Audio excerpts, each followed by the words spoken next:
Bismillahirrahmanirrahim. Assalamualaikum warahmatullahi wabarakatuh. Alhamdulillah, alhamdulillah fatahil jawadil mu'min. Man ikhtarahu minal ibadi. Asyhadu an la ilaha illallah syahadatan tudkhiluna darul khuldi. Wa asyhadu anna sayyidina Muhammadin abduhu wa rasuluh. Sahibil maqamin sallallahu alaihi wasallam wa ala alihi wa ashabihi salatan wa salaman afuzu bihi ma wa qala Nabi sallallahu alaihi wasallam ala wa inna fil jasadi mudghatan idza salahat salahal jasadu kulluhu wa idza fasadat fasadal jasadu kulluhu ala wa hiya. Sahabat al-antif rahimahullah, perlu kita ketahui bahasanya di dalam jasad kita terdapat segumpal daging, yang mana segumpal daging ini dapat mempengaruhi kepada jasad kita, sebagaimana yang telah dijelaskan dalam sabda Nabi tadi, yang artinya ketahuilah bahwasanya di dalam jasad manusia terdapat segumpal daging. Jika ia baik, maka baik pula seluruh jasadnya. Jika ia rusak, maka rusak pula seluruh jasadnya. Dan ketahuilah, segumpal daging ini ialah hati. Sahabat al-antif rahimahullah, hati ibaratkan seorang raja jasad, sementara jasad ibarat tentara yang siap melaksanakan perintahnya dan menerima apa petunjuknya.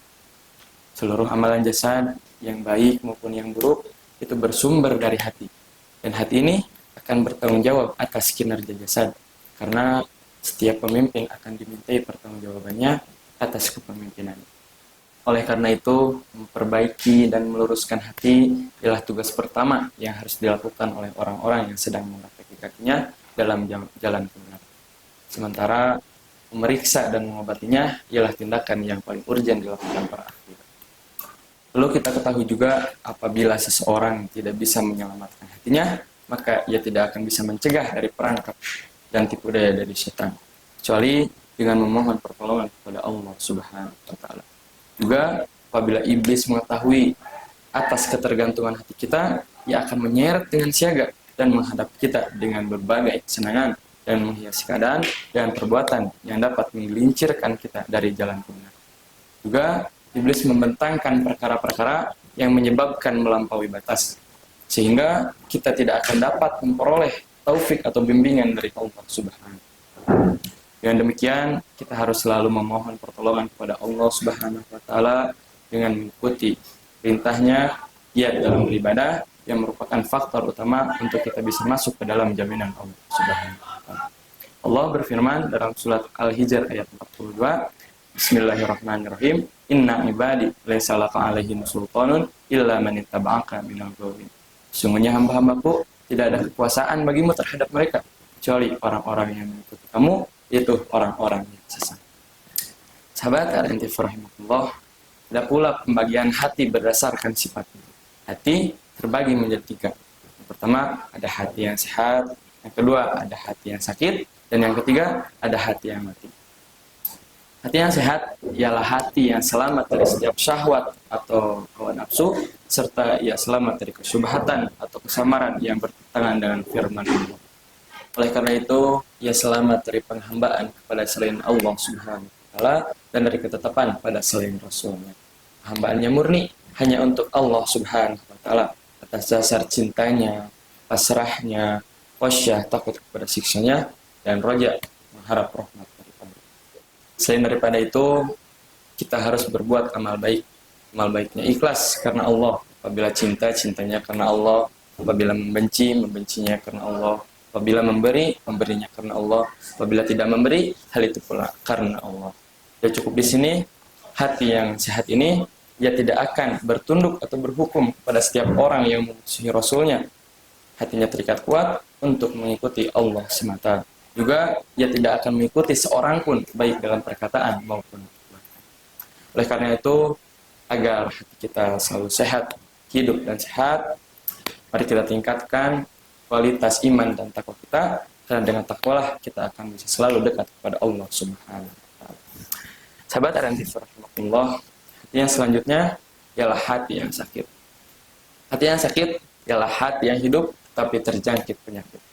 Terkadang ia condong kepada kebaikan, terkadang pula ia condong kepada keburukan. Hal ini akan terjadi apabila seseorang tersebut dapat mengalahkan salah satu dari keduanya.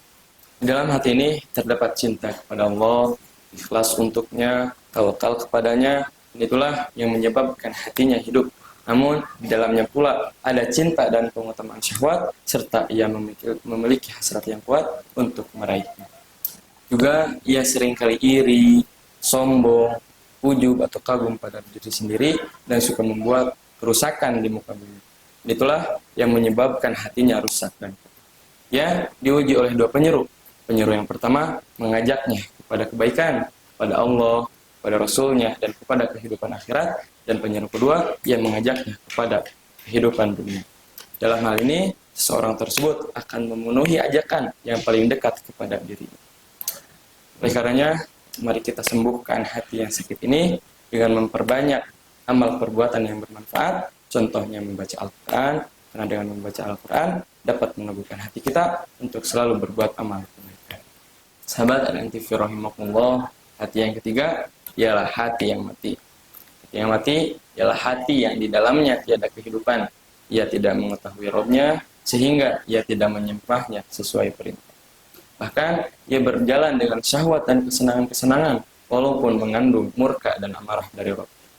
Selama mereka senang dengan syahwatnya, mereka tidak peduli apakah Rabb-nya ridho atau murka. Ia berkepemimpinan kepada hawa nafsu, maka apabila ia cinta, cintanya karena hawa nafsu. Bila ia membenci, bencinya karena hawa nafsu. Bila ia memberi, memberinya karena hawa nafsu. Dan bila ia tidak memberi, hal itu pula karena hawa nafsu. Intinya, hawa nafsu lebih berpengaruh kepada dirinya daripada ridho Rabb-nya. Pemimpinnya ialah hawa nafsu, pengendalinya ialah syahwat, supirnya ialah kebodohan, dan kendaraannya ialah lalai. Tujuan duniawi membuatnya tenggelam, sementara nafsu dan cinta dunia membuatnya mabuk melayani. Sedangkan nafsu membuatnya buta dan tuli. Dan yang harus diingat oleh kita, berteman dengan orang yang mempunyai hati ini ialah penyakit, bergaul dengannya ialah racun, dan berduduk-duduk bersamanya ialah kebinasaan. Oleh karena itu, agar kita selamat dari pemilik hati ini, marilah kita memperbanyak berzikir kepada Allah Subhanahu wa taala, karena dengan berzikirlah kita akan selalu mendapat perlindungan dari Allah Subhanahu wa taala. Itulah 3 macam hati berdasarkan sifatnya. Bisa kita simpulkan dari ketiga hati tadi. Hati yang pertama, ya hidup dan senang. Yang kedua, kadang ia condong kepada kebaikan, kadang pula ia condong kepada keburukan.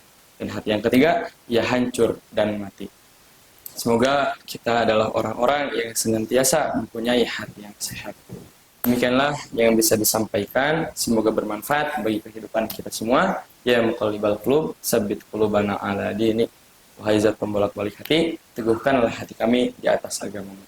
Khudma sofa wada' makada, khudil hikmati walamin famil bahaim. Semangat dalam menjalankan ibadah puasanya. Saya pamit undur diri. Wassalamualaikum warahmatullahi wabarakatuh.